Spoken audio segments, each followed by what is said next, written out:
윤미향 이야기는 솔직히 말씀드리면 이야기하기가 굉장히 어렵습니다. 왜냐? 무슨 일을 저질렀는지 정리를 하는 것보다 새로운 사실이 나오는 속도가 더 빨라요. 지금 이 순간에도 뭔가 새로운 사실이 밝혀지고 뭔가 상식을 박살내는 주옥 같은 어록이 쏟아지고 있을지도 모릅니다. 조국 때와 똑같은 모양새죠. 내로남불, 이중성, 탐욕, 부패, 그리고 목숨 걸고 지키는 수호대까지 윤미향 사태는 조국 사태를 정확하게 닮았습니다. 이번 사태, 윤미향 스캔들은 사실 거의 전부가 돈에 관한 겁니다. 그러나 돈 얘기를 하기에 앞서서 이 이야기로 영상을 시작하고 싶어요. 저는 처음에 이 말을 듣고 너무나 깜짝 놀랐습니다. 위안부 피해자로 알려져 있는 이용수 씨가 윤미향의 이중적 행태와 투명하지 않은 운영에 대해서 공개적으로 이야기를 시작하자 윤미향은 자기 페이스북에 이런 글을 올려요. 30년 전에 이용수 씨가 자신에게 전화를 해서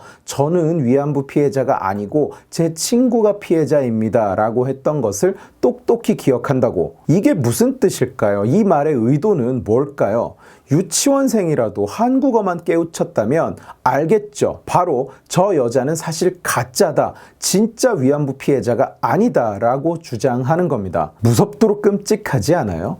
끔찍하게 무섭지 않아요? 30년을 같이 위안부 활동을 했는데 저 사람은 사실 위안부가 아니다 라고 이야기를 하는 거예요. 이건 저 사람이 뭘 잘못했다, 무슨 문제가 있다, 이런 지적과는 차원이 틀린 말입니다. 아예 상대의 존재 자체를 부정하는 이야기죠. 상대의 존재 자체가 거짓이라고 이야기하는 겁니다. 그런데 정말 어리석은 소리죠. 이 주장은 자기 자신에게도 독이에요. 생각해보세요. 그 할머니가 가짜가 아니라면 윤미향은 그 할머니가 가짜가 아니라는 것을 알고 있으면서도 단지 상대를 공격하기 위해서 저 말을 꺼낸 것이 됩니다. 거짓말을 한 게 되는 거죠. 반대로 그 할머니가 실제로 가짜라면 윤미향은 그 할머니가 가짜라는 것을 알고 있으면서도 지난 30년간을 그 할머니를 앞세워 활동을 해 온 겁니다. 그 할머니를 이용한 것임과 동시에 국민 모두에게 거짓말을 한 게 사기를 친 게 되는 거죠. 어느 쪽이든 거짓말을 한 겁니다. 윤미향뿐 아니라 그 주변 인물들도 이용수 씨를 공격하고 까내리기에 여념이 없습니다. 그 할머니는 나이가 많아 심신이 많이 취약한 상태다. 달리 말하면 기억과 정신이 온전치 않다는 얘기죠. 정의연 이사장 이나영이 한 말입니다. 그 할머니가 태도를 바꾼 이유는 자식들에게 목돈을 물려주기 위해서가 아닐까 싶다. 할머니가 돈에 미쳐서 거짓말을 하고 있다는 얘기죠. 윤미향의 남편 김삼석이 썼다가 삭제한 글입니다. 이용수 할머니 옆에 수상한 괴뢰단체가 붙어있다. 역시 윤미향 남편이 한 말입니다. 지 자신이야말로 특정 괴뢰단체를 좋아하는 사람. 저는 솔직히 저 할머니를 딱히 좋아한 적은 없는 것 같아요. 그러나 이렇게까지 원색적으로 치졸하게 비난한 적도 없습니다. 정말 경악스럽다고밖에 표현할 길이 없어요. 본론으로 넘어가죠. 이번 일은 정리하면 다 돈 얘기입니다. 4가지 돈 얘기예요. 첫째, 받은 돈을 안 받았다고 한 얘기. 둘째, 안 받을 돈을 받은 얘기. 셋째, 안 준 돈을 줬다고 한 얘기. 넷째, 받은 돈을 엉뚱하고 괴상하고 잘못된 데 쓴 얘기. 첫째, 받은 돈을 안 받았다고 한 얘기부터 볼까요? 지난해에 정의연은 여갑으로부터 6억 900만 원의 보조금을 받고 이 중 4억 3천만 원을 씁니다. 그런데 장부에는 5억 3,800만 원을 받아서 5억 3,800만 원을 썼다고 되어 있어요. 2016년에 정의연과 정대협이 받은 보조금은 1,600만 원밖에 되지 않았는데 정권이 바뀌고 그 보조금은 바로 억대로 급증해요. 그렇게 총 13억이 넘는 돈이 흘러 들어갔는데 이 중 자그마치 8억 원이 공시에 누락됐습니다. 그리고 이용수 씨의 기자회견에도 왜 정의연이 어린 학생들의 돈을 받아가느냐 이런 지적이 나오는데 이렇게 받아간 학생들의 돈마저도 제대로 기록을 하지 않습니다. 청주의 한 초등학교에서 전달한 기부금, 예산의 한 고등학교에서 전달한 기부금은 기부 영수증을 발행해 주지 않았고 서울의 한 여고, 서울의 한 중학교에서도 2013년부터 2017년까지 반복적으로 총 수천만 원의 돈을 기부하는데 15년, 16년, 17년 기업 단체 기부금 공시는 모두 영원입니다. 둘째, 이번엔 안 받을 돈을 받은 얘기예요. 한국정신대문제대책협의회 정대협은 2018년 정의기억재단과 합쳐서 정의기억연대, 정의연이 됩니다. 그런데 이 두 단체는 여전히 따로 살아서 정부 보조금을 각각 따로 수령해요. 동일한 단체, 하나의 단체고 심지어 둘 다 윤미향이 대표로 있는데도 이름만 살아서 보조금을 계속 수령하고 있었던 겁니다. 올해도 받았어요. 정의연이 받은 돈은 이미 5억이 넘었고 정대협은 1억 700만 원을 받았습니다. 이게 문제가 되자 정의연 측에서는 아직 통합하는 과정이라고 말을 해요. 그런데 통합이라는 게 무슨 바느질로 꼬매서 합치는 것도 아니고 하는 일도 똑같고 사람도 똑같으면서 3년이 지나도 통합이 안 돼서 덕분에 계속 따로 보조금을 받아 처먹고 있었다는 말은 너무 어처구니가 없는 변명이죠. 그냥 시류를 타고 정권 분위기를 타고 눈먼 나라 돈을 아가리를 벌리고 꿀꺽꿀꺽 신나게 삼키고 있었던 거죠. 또한 윤미향은 할머니들의 외국 일정을 위한 비용, 할머니 두 분의 장례 조의금을 자기 개인 계좌로 받습니다. 개인 계좌로. 단체의 기부금과 조의금을 차명 계좌로 받은 겁니다.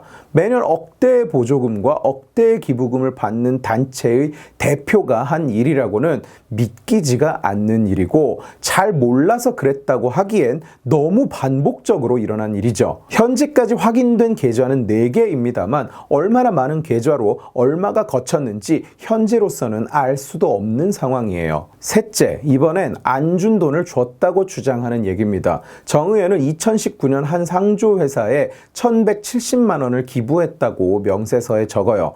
이 상조회사는 위안부 할머니들의 장례를 무료로 치러주는 곳이라고 합니다. 그런데 정작 그 상조회사는 그 돈을 받은 일이 없어요. 한 푼도 받은 적이 없다고 합니다. 그러니까 돈이 그냥 증발해버린 거예요. 주긴 줬는데 받은 사람이 없는 거지. 근데 하긴 얘들은 지들이 받은 돈도 자꾸 증발하니까 주는 돈이 증발하는 것도 어찌 보면 얘들 입장에서는 늘상 있는 일인지도 모르죠. 얘들 입장에서는 엄청 갑갑할지도 몰라요. 돈이 자꾸 증발하잖아. 또 한 번은 정의연이 사업비를 기재하면서 디오 브루잉이라는 호프집에서 3,339만 원을 썼다고 적습니다. 그런데 여기서는 사실은 430만 원밖에 쓰지를 않았어요. 이걸 지적받으니까 대답이 기가 막힙니다. 50군데에서 쓴 건데 그걸 그냥 한 군데에 때려 박았대요. 아니 그 호프집은 무슨 날벼락입니까? 정의연은 기부금품 지출 명세서에도 기부금 수혜자 숫자를 그냥 99명, 999명 이런 식으로 대충 때려 박아 넣었어요. 얘들이 얼마나 돈 관리를 우습게 여기는지 알 수 있는 대목이죠. 마지막 넷째, 돈을 엉뚱한데 괴상하고 잘못되게 쓴 이야기입니다. 정의연은 2012년에 할머니 8분이 쓰는 쉼터로 쓴다는 명목으로 안성의 한 주택을 매입해요. 으리으리하죠? 시가의 거의 2배를 줬습니다. 당시 주변에 비슷한 규모의 집을 4억대에 살 수 있었다고 하는데 정의연은 여기를 살 때 7억 5천만 원을 줬습니다. 이상하죠? 그런데 이 집은 모르는 사람의 소유가 아니라 언론사를 운영하는 윤미향의 지인이자 이번 총선에서 민주당 후보로 출마해서 당선된 이규민 씨의 바로 밑에서 일하고 있는 김모 씨의 소유였어요.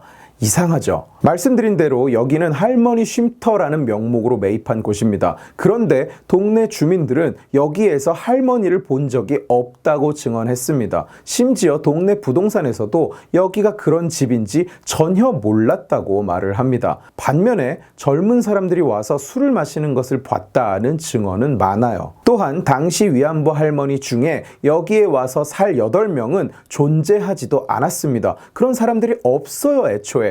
마을 이장은 예전엔 할머니들이 1년에 한두 번 정도는 왔었는데 최근에는 전혀 오지 않았다고 증언합니다. 이상하죠? 심지어 이 집은 펜션으로 영업을 했다는 의혹이 있어요. 그냥 의혹이 아니라 근거가 있습니다. 2016년에 어떤 사람이 자기 블로그에 이 집을 올려놓고 교회에서 펜션에 놀러 갔었다고 쓴 글이 발견된 겁니다. 원래는 위안부 할머니들을 위해 지어진 곳인데 평소에는 펜션으로 쓰여진다나 봐요 라고 적어놓기까지 했어요.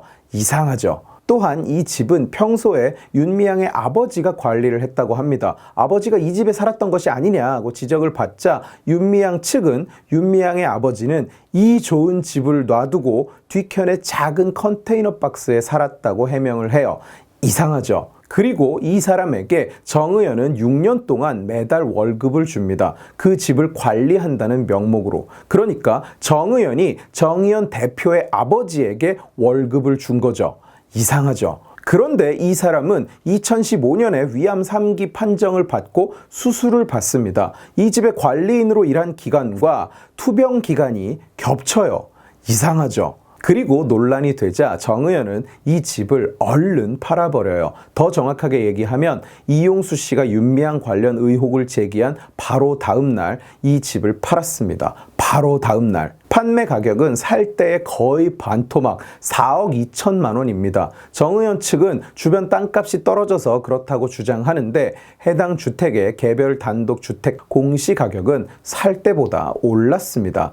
이상하죠? 또한 정의연은 윤미향은 거둔 돈을 다른 단체를 후원하는 데 씁니다. 저는 이해가 안 가는 것이 보조금을 받고 기부를 받는 단체가 왜 다른 단체를 후원합니까? 그리고 김복동 할머니 장례식 때 받은 조의금을 자기 마음대로 여러 단체에 나눠주는데 이 중에는 사드 반대 대책위원회도 있고 심지어 탈북 종업원 진상규명 및 송환 대책위원회도 있어요. 목숨 걸고 탈북한 여성들을 북으로 돌려보내자는 단체죠. 잠깐 다른 얘기를 하나 할까요? 아시다시피 미국은 기부 문화가 굉장히 발달해 있습니다. 저도 학교 다니던 시절에 학교 재단의 프로젝트를 하나 맡아서 하면서 학교의 기부금 사용 내역을 리뷰한 적이 있는데 기금 규모가 엄청나게 큽니다. 기부자들은 각자 다 원하는 바가 있어요. 어떤 사람은 그냥 학교 자체에 기부를 하기도 하고 어떤 사람은 특정 학과에 기부를 하기도 하고 그래서 미국은 보통 경영대가 부자입니다. 실험 설비를 늘리는 데 써달라, 운동장을 만들어 달라, 교수를 초청하는 데 써달라 등 다양한 요청을 해요. 그러면 그 돈을 그 기부자의 뜻에 맞게 쓰고 정확히 회계 처리를 해서 각 기부자에게 보고를 해요. 당연한 거죠. 안 그렇습니까? 사람들이 위안부 할머니의 장례에 조의금을 보냈을 때 그 조의금이 할머니의 가족, 친지에게 갈 거라고 기대하지 과연 그 사람들이 그 돈을 탈북자를 도로 북송하는 데 쓰일 것이라고 생각을 했을까요? 실제로 정의연이 지금까지 거둔 기부금 49억 원 중에 할머니들을 지원하는 데 쓰인 돈은 9억 원밖에 되지 않습니다. 나머지는 여기저기 지들 마음대로 알아서 썼다는 건데 과연 정의연의 돈을 보낸 분들 중 수요 집회에 나가서 용돈을 아껴서 기부를 한 학생들 중 이 돈이 탈북자를 북송하는 데 쓰일 거라고 생각한 사람이 있을까요? 한 사람의 인권을 이야기하면서 돈을 걷어놓고 그 돈을 다른 사람의 인권을 말살하는 데 쓴다? 이게 말이 된다고 생각하세요? 정의연 측은 연일 변명을 쏟아내고 있는데 그 말 하나하나는 정말 너무 주옥 같아서 돌에 새겨서 광화문에 걸어둬야 될 정도예요. 기부금 영수증을 공개하라고 하자 세상 어느 NGO가 활동 내역을 낱낱이 공개하느냐고 반문을 하고 수입이 많지 않은데 무슨 수로 집을 현금으로 샀고 통장에는 왜 현금이 3억 2천만 원이나 있느냐고 지적을 받자 자기는 저축하는 습관이 있어서 그렇다고 합니다. 왜 기부금 중에 할머니들에게 사용된 돈이 그렇게 적으냐고 묻자 할머니들과 친밀감을 형성했다고 답을 하고요. 윤미향 남편은 그에 대해 정의연은 애초에 할머니들 생활비를 드린다고 만들어진 단체가 아니고 할머니들을 지원해 드려야 할 이유도 없는 단체다라고 답했습니다. 여러분 이거 알고 계셨나요? 여기가 이럴 이유도 없는 단체라는 거? 기부금 사용 내역 영수증을 공개하라고 하자 뜬금없이 우리도 인권이 있는 사람들이다 라고 항변을 해요. 이거는 아무리 생각해봐도 도무지 모르겠어요. 왜 여기서 인권이 등장하는지. 사람들이 외부 회계 감사를 받으라고 요구하자 회계 감사를 받는 것은 나쁜 선례를 남길 뿐이라는 기상천외한 답변을 하고 심지어 이런 요구에 대해 전면 법적 대응을 고려한다고 합니다. 회계 감사를 받으라고 요구하는 게 무슨 법에 저촉이 되죠? 궁지에 몰리자 마지못해 공인회계사협회가 추천하는 회계사에게 감사를 받겠다고 하는데 공인회계사협회 측에서는 회계법인을 추천해달라는 요청을 거절해요. 왜냐? 지금 이 문제는 윤미향의 모든 계좌, 정의연의 모든 기록을 다 까보기 전에는 결론이 나올 수 없고 이런 불완전한 정보로는 회계 감사를 할 수 없기 때문입니다. 달리 말하면 회계사협회는 이번 사안에 대해 의견 거절을 표명한 상태라는 거죠. 정의연의 현재 이사장은 이번 문제에 대해 문제의 본질은 일본이 사죄를 하고 법적 배상을 하는 것이라고 뜬금없이 일본을 끌고 들어가요. 어떻게든 반일 감정을 이용해서 이 난관을 빠져나가고 싶은가 본데 아니 니들이 돈을 함부로 썼는데 왜 일본이 사과를 합니까?